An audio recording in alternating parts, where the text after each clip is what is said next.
Welcome to பெரியம்மா சமையல். வாங்க, இன்றைக்கி நம்ம வந்து இந்த சிக்கனை வச்சு ஒரு பொடி மாஸ் மாதிரி ஒரு டேஸ்ட்டாக பண்ண போகிறோம். நம்ம எல்லாமே வறுத்துருக்கோம். இது வந்து நம்ம இப்போ எல்லாத்தையும் பிச்சு போட்டு வேக வச்சுட்டு அதை பிச்சு பொடி பொடியாக பிச்சு நம்ம எப்படி செய்யணும்னு காட்டுறேன். இப்போ வந்து இதுக்கு வந்து வெறும் சிக்கனை மஞ்சத்தூள் உப்பு போட்டு மூணையும் போட்டு நம்ம வேக வச்சு எடுத்துக்கலாம். எடுத்துட்டு அதுக்கப்புறம் என்னென்ன தேவைங்கிறத உங்களுக்கு நான் காட்டுறேன். இப்போ வந்து நம்ம ஒரு 1/2 கிலோ சிக்கனுக்கு எடுத்துருக்கோம். இப்போ வேக வச்சுக்கலாம். தேவையான அளவுக்கு உப்பு போட்டுக்கலாம். மஞ்சத்தூளும் ஒரு 1.5 ஸ்பூன் அளவு போட்டுக்கலாம். போதும். சின்ன ஸ்பூன் தான் போட்டிருக்கேன். இந்த அளவுக்கு வேகவும் நம்ம இது பண்ணிக்கலாம். இப்போ அதில் தண்ணி சேர்த்துக்கிறோம். தண்ணி இந்த அளவுக்கு ஊற்றினா போதும். ஏன்னா இந்த தண்ணி நம்ம யூஸ் பண்ண போகிறதில்ல. அதனால் சிக்கன் மூங்குற அளவுக்கு நான் தண்ணி ஊற்றிருக்கேன். நல்லா ஒரு 3 விசில் 4 விசில் வேக வச்சு எடுத்துக்கலாம். நம்ம எடுத்துகிட்டு எப்படி செய்யணும் உங்களுக்கு காட்டுறேன். சிக்கனை வேக வச்சு நம்ம எடுத்துக்கிட்டோம். இந்த மாதிரி நல்லா பொடி பொடி பீஸாக நம்ம பிச்சுக்கிறலாம். எல்லாத்தையுமே பிச்சு இந்த மாதிரி நல்லா வெந்துருச்சு பார்த்தீங்களா. அந்த மாதிரி தனித்தனி நம்ம பிச்சு எடுத்துக்கிட்டு எப்படி செய்யணும் காட்டுறேன். சிக்கனை நல்லா நம்ம பொடியாக இந்த சைஸுக்கு பிச்சு வச்சுக்கிட்டோம். பார்த்தீங்களா, இந்த சைஸுக்கு நல்லா வெந்துருச்சு, பிச்சுட்டோம். இப்போ அதை அடுப்பில் சட்டி வச்சுட்டோம். காயவும் நம்ம நல்லெண்ணெய் ஊற்றி செய்வோம். நல்லெண்ணெய் ஊற்றினா ரொம்ப டேஸ்ட்டாக இருக்கும். நல்லெண்ணெய் சேர்த்துக்கலாம். நல்லெண்ணெய் சேர்த்துக்கலாம். இதோட டேஸ்ட்டு நல்லெண்ணெய் தான் நல்லாயிருக்கும். இப்போ நம்ம நல்லெண்ணெய் சேர்த்துக்கிட்டோம். 2 பெருஞ்சீரகம் போட்டுக்குருவோம்.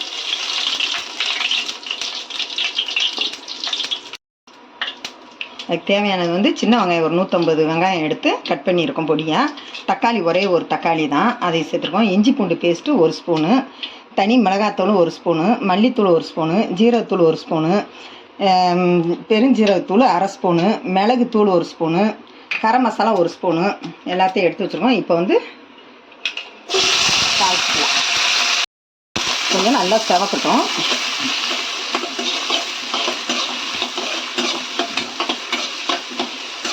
நல்லா பொன்னரமாக ஆகட்டும்.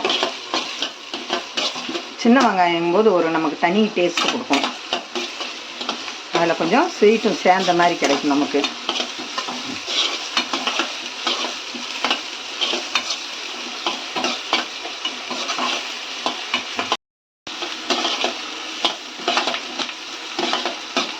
இப்போ இதோட நம்ம தக்காளியும் சேர்த்துக்கிறோம். இது வதங்கும்போது அது வதங்கும்போது கரெக்டாக இருக்கும். தக்காளியும் அதில் சேர்த்துக்கிறோம்.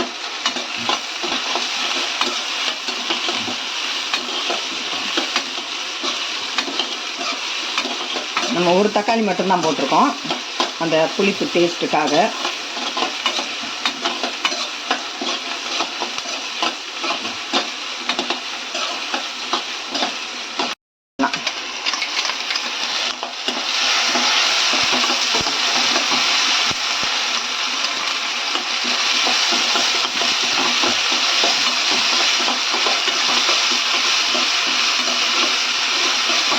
நல்லா வதக்கி இந்த எண்ணெய் பிரிஞ்சு வருது, நல்லா வதக்கிடுவோம்.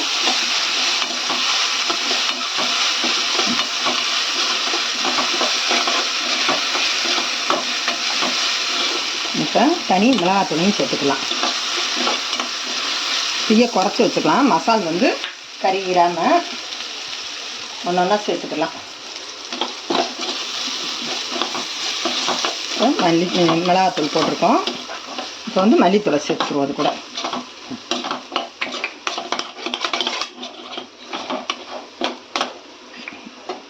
ஜீரகத்தூள் எல்லா மசாலையும் ஒன்றா போட்டுக்கலாம். கரம் மசாலா, பெருஞ்சீரகத்தூள், மிளகுத்தூள் எல்லாத்தையும் சேர்த்துக்கிறோம்.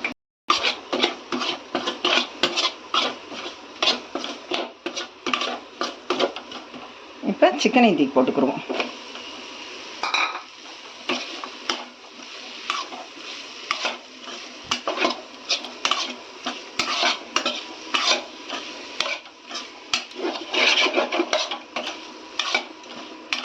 நல்லா ஒரு பெரட்டிட்டு இப்போ நம்ம அந்த சிக்கன் வேக வச்ச தண்ணியில் கொஞ்சமாக தொடிச்சு கொஞ்சம் மூடி போட்டு ஒரு 5 நிமிஷம் மூடிக்கிடுவோம். ஏன்னா அந்த மசாலாலாம் அந்த தண்ணியோட சேர்ந்து நல்லா உப்பு பிடிச்சி நல்லா ஒன்று போல் வரணும்.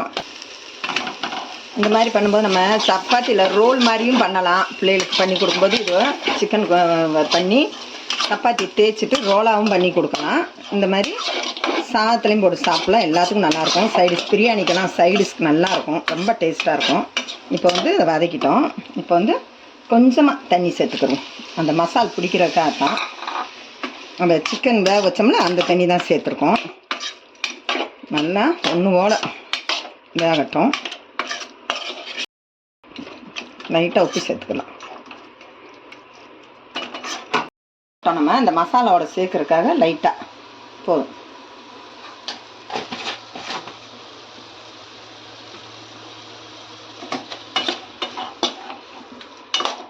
இப்போ ஒரு சிம்மில் வச்சுட்டு நம்ம ஒரு 5 நிமிஷத்துலேருந்து ஒரு 10 நிமிஷம் வரைக்கும் அப்படியே லைட்டாக வச்சு கிளறி கொடுத்தோம்னா அந்த மசாலா போய் அதில் சேர்ந்து வரும்போது நல்ல டேஸ்ட் கொடுக்கும் நமக்கு.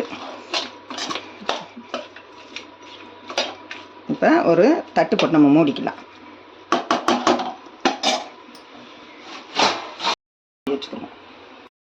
கருவேப்பிலை ஒரு இந்த நேரத்தில் வந்து ஒரு 2 கொத்து கருவேப்பிலை போட்டுக்கலாம். அந்த வாசனை நல்லாயிருக்கும். அதோட வாசனைங்க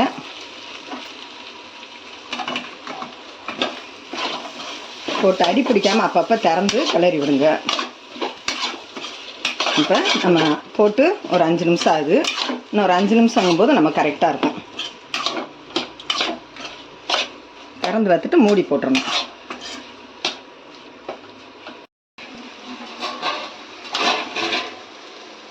நல்லா வாசனை வந்துருச்சு. நல்லா வதங்கிடுச்சு பார்த்தீங்களா ஒன்று போல். இப்போ எந்த தண்ணியும் இல்லை, எதுவுமே இல்லை. இந்த எண்ணெயெல்லாம் அப்படியே சுருண்டுருச்சு. இப்போ நம்ம இந்த நேரத்தில் மல்லித்தலையை தூவி இறக்கலாம். சிக்கன் பொடி மாசு வாசனை சூப்பராக இருக்குது. அப்படியே தூவிக்கலாம். அவ்வளோதாங்க, ரெடி ஆயிடுச்சு. இதே மாதிரி நீங்கள் வீட்டில் செஞ்சு பாருங்கள்.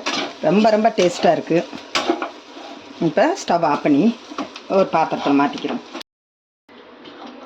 சிக்கன் பொடி மாசு ரெடி. நம்ம வந்து பாத்திரத்தில் மாற்றிக்கிறோம். இதே மாதிரி நீங்களும் வீட்டில் ட்ரை பண்ணி பாருங்கள். இந்த வீடியோவுக்கு ஒரு லைக் போட்டுருங்க. பெரியம்மா சமையலுக்கு ஒரு சப்ஸ்கிரைப் பண்ணிடுங்க.